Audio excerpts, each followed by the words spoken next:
Good afternoon, my friends. Let me begin by saying this: being kind and being nice are not the same thing. Kindness is rooted in strength, honesty, and boundaries, while niceness is often a performance and mask we wear to keep the peace, avoid discomfort, or meet expectations that don't serve our hearts. I'm here today to talk about a radical shift, a shift that asks you to stop being nice to men in the way the world has conditioned you. This isn't about being harsh or unkind. This is about reclaiming the parts of yourself that shrink, bend, and break to fit into spaces that were never built for your full truth. Let's pause and ask ourselves, why do we default to being nice?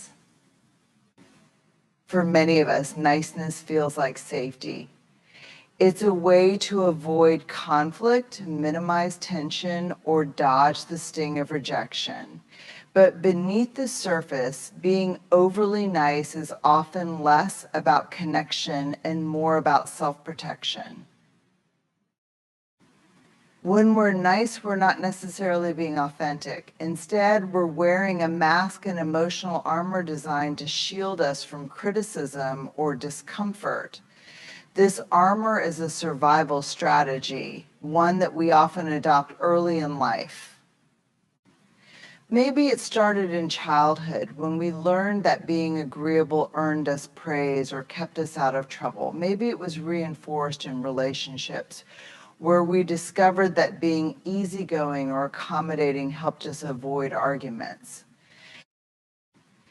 But here's the problem: that mask of niceness comes with a price. It requires you to suppress your true feelings, your boundaries, and sometimes even your identity. Over time, it becomes exhausting. You begin to feel disconnected from yourself because you're prioritizing how others perceive you over how you truly feel.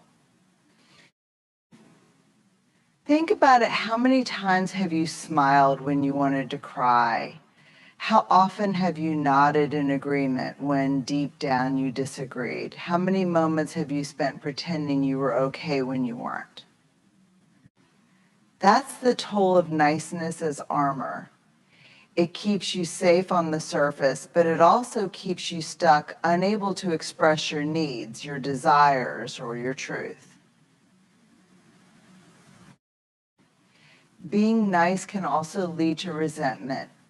When you constantly put others' comfort above your own, you might start to feel invisible or unappreciated.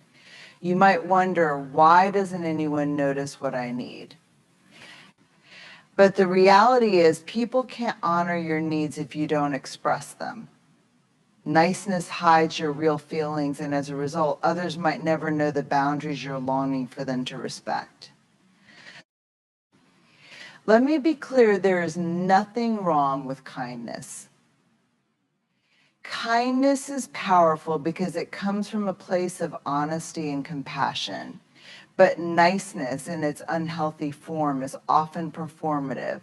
It's a way to avoid confrontation or rejection rather than a genuine expression of who you are. Here's the truth: the armor of niceness doesn't protect you as much as it isolates you. It keeps people from seeing the real you. It prevents you from building relationships based on authenticity and mutual respect. To step out of this pattern, you need courage. Courage to take off the armor, to risk discomfort, and to embrace vulnerability. That means learning to say, no, I can't do that, or I disagree, or this is what I need from you. It might feel scary at first. You might worry that others will see you as difficult or selfish. But here's the beautiful thing: when you stop relying on niceness as a shield, you start building real, honest connections. Being vulnerable is not a weakness, it's a strength. It's saying, this is who I am without the mask. And when you show up as your authentic self, You give others permission to do the same. You create space for relationships that are built on trust, not performance. So today, I challenge you to take a closer look at the armor you've been wearing. Ask yourself, where in my life am I being nice instead of being honest? Then take a small step toward vulnerability. It might be uncomfortable, but it will also be freeing, because the truth is, you don't need armor to protect you. You already have everything you need inside of you: courage, resilience, and a voice that deserves to be heard. Let me ask you a question. How often do you find yourself saying yes when you truly want to say no? How many times have you ignored your own needs just to keep the peace, avoid disappointing someone, or maintain a relationship? People pleasing is a habit many of us carry, especially as women, because the world often teaches us that our worth is tied to how much we can give, how much we can sacrifice, and how much we can do for others. Society celebrates the selfless woman, the one who puts everyone else first, even at the expense of her own well-being. But let me tell you something: people pleasing does not make you noble. It makes you invisible. When you constantly prioritize the needs of others, you shrink yourself. You make yourself smaller and smaller until there's barely anything left for you. People pleasing says, your needs are more important than mine. Your comfort matters more than my peace. Your approval is worth more than my authenticity, and let me tell you, that mindset is dangerous. It keeps you trapped in a cycle where your own dreams, desires, and even your voice are put on hold just to accommodate the expectations of others.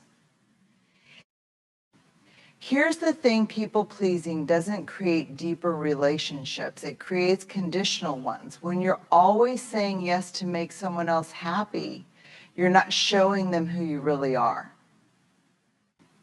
You're showing them who you think they want you to be. And in doing so, you teach them to love a version of you that isn't real.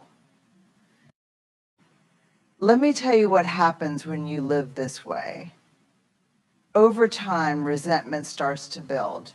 You might smile on the outside, but inside you're frustrated. You're exhausted. You're wondering why no one sees your needs or appreciates the sacrifices you're making. But the truth is, people can't honor boundaries that you haven't set.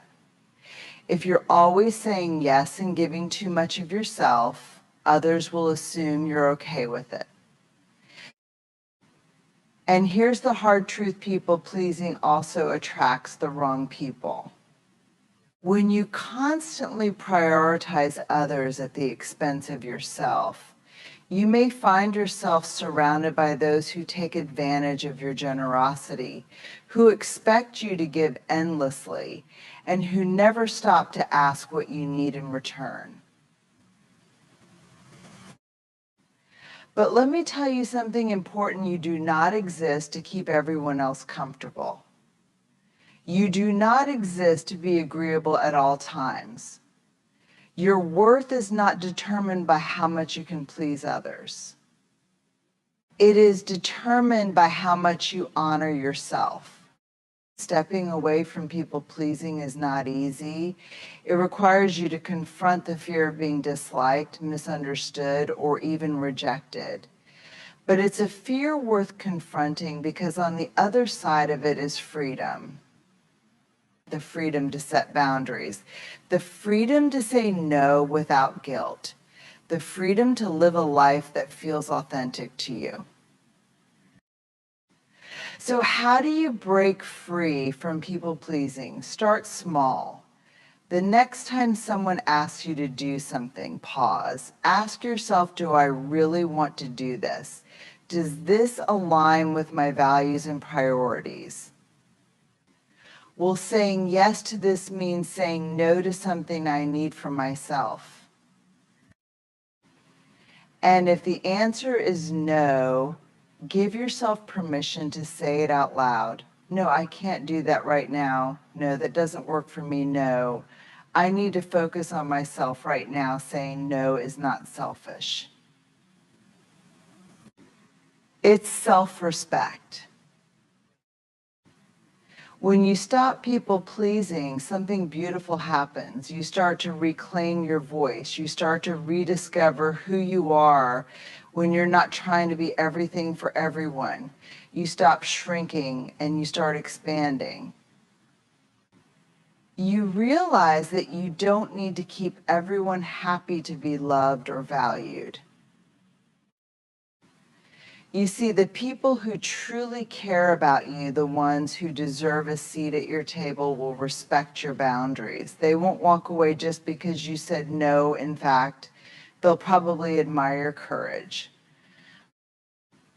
So let me ask you again, how much of your life are you living for others? How much are you giving away to please people who might not even notice the weight you're carrying?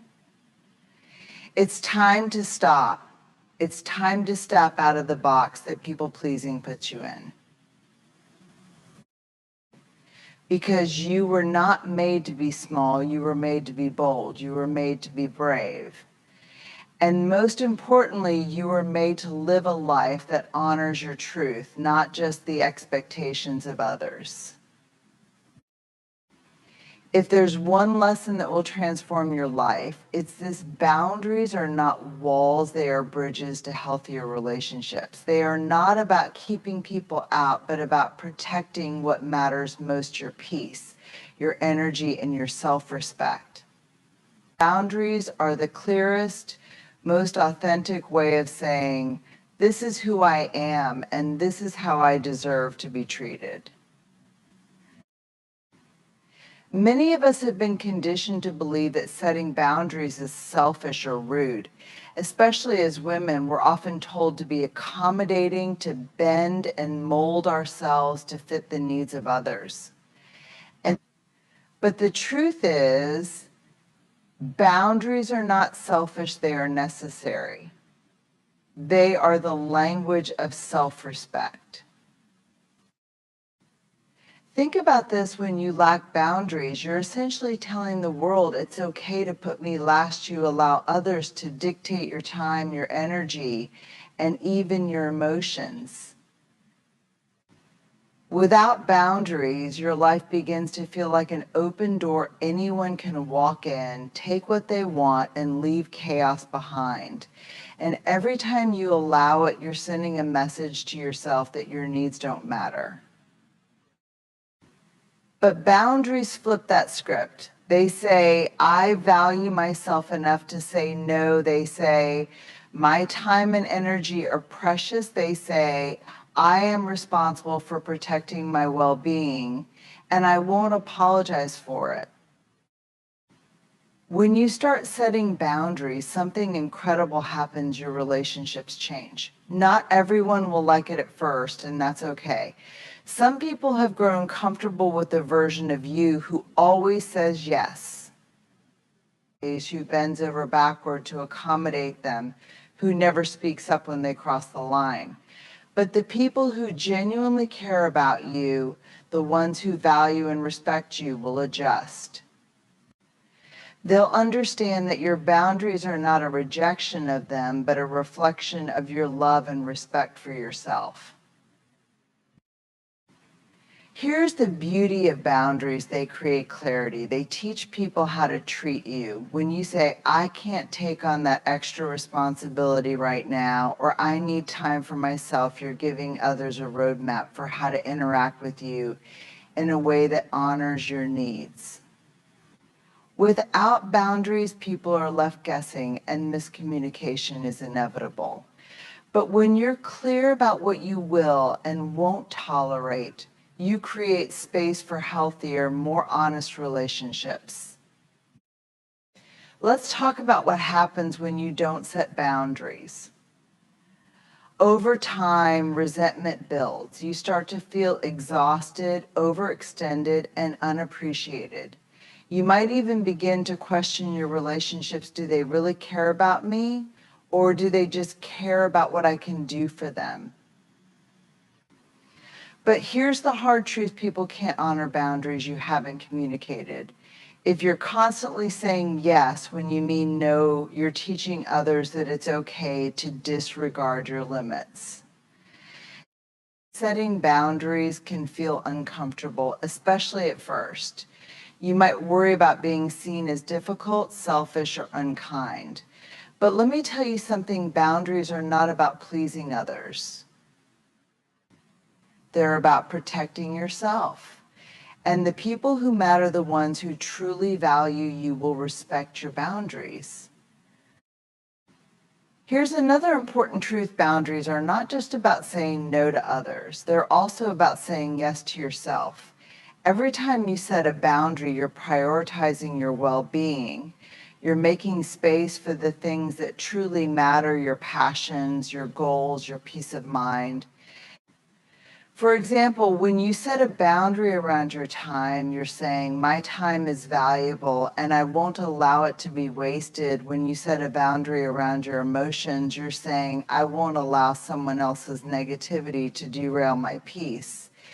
When you set a boundary around your energy, you're saying, I choose to invest my energy in things that nourish me, not drain me. Boundaries are also a form of self-love. They're an acknowledgement that you are worthy of care, respect, and protection. When you set a boundary, you're not only teaching others how to treat you, you're also teaching yourself. You're reminding yourself that you are important, that your needs matter, and that you deserve to be treated with dignity. So how do you begin setting boundaries? Start small. Identify one area of your life where you feel stretched too thin, where you're giving more than you're receiving. Then decide what needs to change. Maybe it's saying no to a commitment that no longer serves you. Maybe it's speaking up when someone crosses a line. Maybe it's taking time for yourself, even if others don't understand it. When you communicate your boundary, be clear and firm. You don't need to over-explain or apologize. A simple, I can't do that right now, or I need some space is enough. Remember, setting a boundary is not about controlling others. It's about taking responsibility for yourself. And here's the most important part: stick to your boundary. The moment you waver, you send the message that your limits are negotiable. But when you hold firm, you reinforce the message that your boundaries are non-negotiable, because your self-respect is non-negotiable. Let me leave you with this: boundaries are not just a tool for managing relationships, they are a declaration of your worth. Every time you set a boundary, you're saying to yourself and the world, I am worthy of love, respect, and care, not just from others, but from myself. And that, my friend, is the ultimate act of courage. In a world that constantly pressures us to conform, to fit into boxes, to blend in, authenticity stands as one of the most courageous and liberating acts you can embrace. Your authenticity is not a flaw to be hidden, nor is it something to apologize for. It is your superpower, your unique, one-of-a-kind gift to the world. And yet, how often do we dim our own light because we're afraid of standing out? How often do we trade our truth for the comfort of acceptance? To be authentic is to show up fully as yourself, without pretenses, without masks, and without fear of judgment. But let's be honest, it's not always easy. Society has a way of telling us who we should be, how we should act, and what we should value. For many of us, we've spent years internalizing these expectations. We've been taught to suppress our voices, hide our quirks, and minimize our dreams so that we don't make others uncomfortable. But here's the truth: when you water yourself down to make others happy, you lose the very essence of what makes you extraordinary. When you embrace your authenticity, you give others permission to do the same. Think about it when someone walks into a room with confidence, not because they're pretending to be something they're not, but because they're fully comfortable in who they are. Doesn't it inspire you? Doesn't it feel like a breath of fresh air? That's the power of authenticity. It creates connection. It creates trust. It reminds us that we don't have to fit into a mold to be worthy. But authenticity requires courage. It means being willing to stand firm in who you are, even when others don't understand or approve. It means saying, "This is me," unapologetically, and that's scary because we all crave belonging. We all want to be liked. But here's the paradox: the more you try to be someone you're not, the harder it becomes to truly belong. Why? Because the version of you that others are accepting isn't real. Authenticity isn't about being perfect. It's about being real. It's about owning your strengths and your struggles, your triumphs and your failures, your light and your shadow. When you're authentic, you're not pretending to have it all together. You're saying, "I'm human, I'm still growing, still learning, still becoming," and that honesty is magnetic.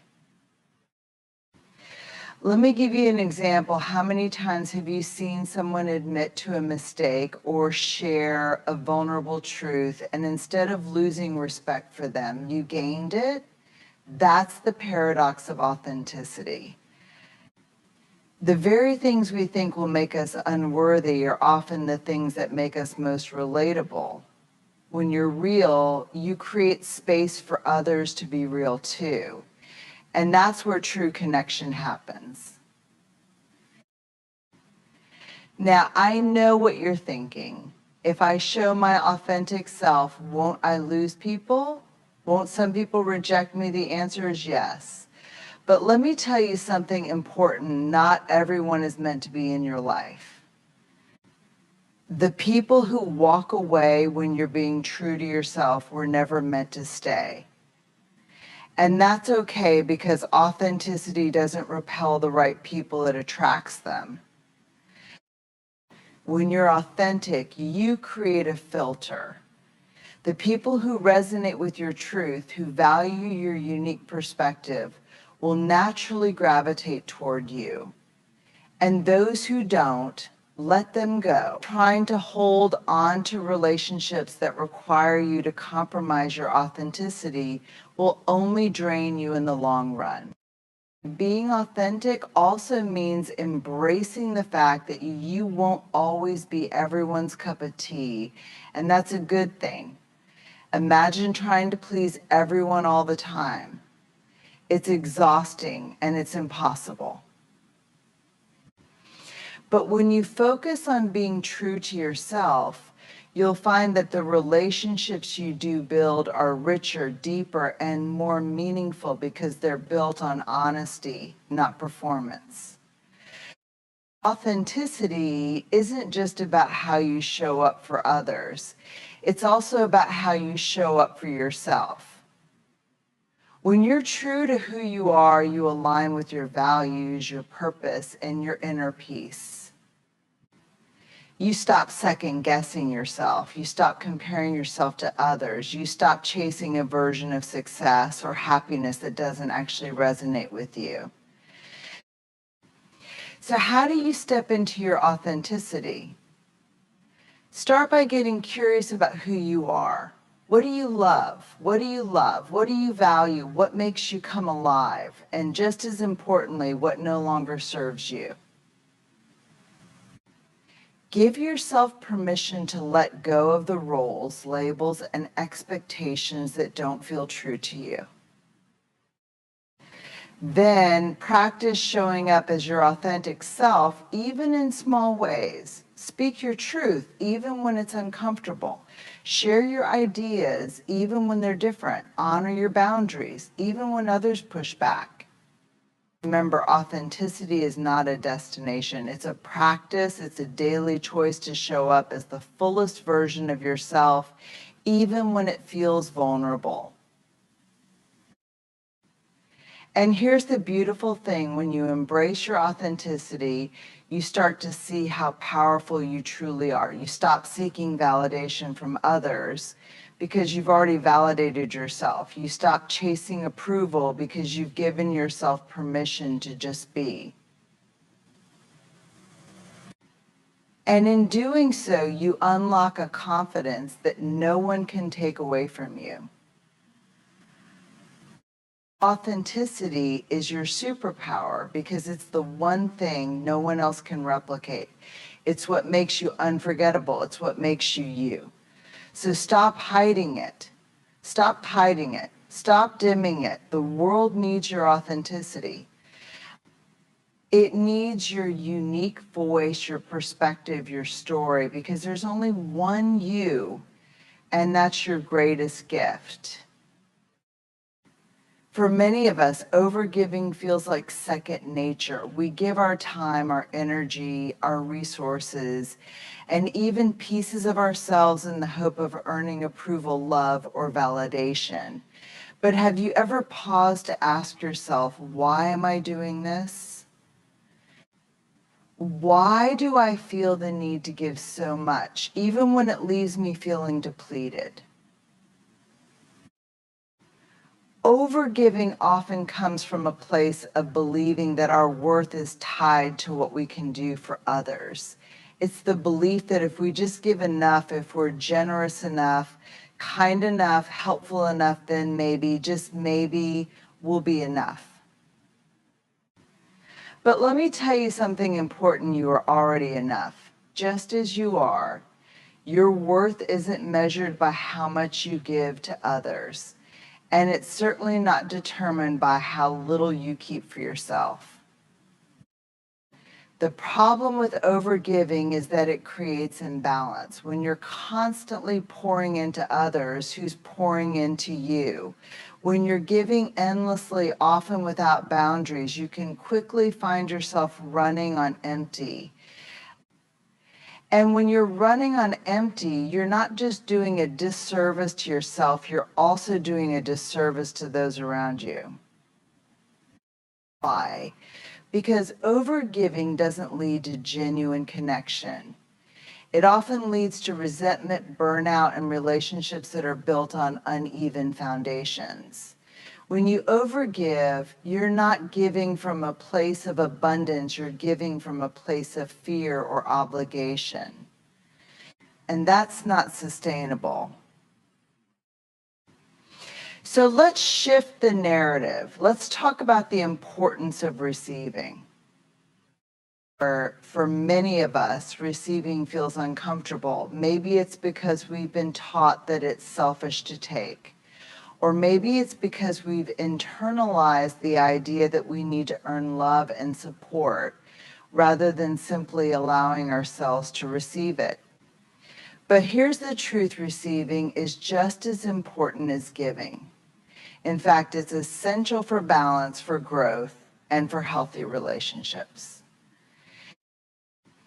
When you allow yourself to receive, you acknowledge your own needs and your own worth. You say, I am deserving of care, kindness, and support just as much as anyone else, and that's not selfish, it's human. It's recognizing that you can't pour from an empty cup, and that replenishing yourself is not only okay, it's necessary. Learning to receive starts with setting boundaries. If you're someone who constantly says yes, even when you're exhausted, start practicing the art of saying no. Remember, every time you say yes to something that drains you, you're saying no to something that could nourish you. Saying no doesn't make you a bad person, it makes you an honest one. Next, get comfortable with accepting help. This might be one of the hardest things for overgivers to do because it feels vulnerable. But vulnerability is not a weakness, it's a strength. Allowing others to support you creates deeper connections and reminds you that you don't have to carry everything alone. Receiving also means acknowledging your worthiness. Sometimes overgiving is a way of avoiding the deeper work of facing our own insecurities. We think if I keep giving, then I don't have to confront the fear that I'm not enough. But the truth is, your worth isn't something you have to prove through your actions. It's something you already possess. And here's another crucial point: receiving doesn't just benefit you, it benefits the people around you. When you allow yourself to receive, you model what healthy balance looks like. You show others that it's okay to have needs, to ask for help, and to prioritize self-care. You create space for mutual exchange, where giving and receiving flow freely without guilt or resentment. Think about this: when you overgive, you may unintentionally rob others of the opportunity to give to you. By always being the one to give, you place yourself in a role where you're the helper and others are the helped. But relationships thrive on reciprocity. When you let others give to you, you create a bond of mutual respect and care. Here's an example. Imagine a friendship where you're always the one offering advice, support, and time. Over time, you might start to feel unappreciated, even taken for granted. But what if you allowed that friend to show up for you too? What if you shared your struggles, accepted their help, and let them pour into you? That shift creates balance. It deepens the relationship and makes it more fulfilling for both of you. And let's not forget, receiving isn't just about taking, it's about welcoming abundance into your life. It's about recognizing that you deserve good things, whether that's love, opportunities, or even just a moment of rest. When you stop overgiving and start receiving, you open yourself up to a world of possibilities. You create space for joy, for growth, and for the kind of life that nourishes your soul.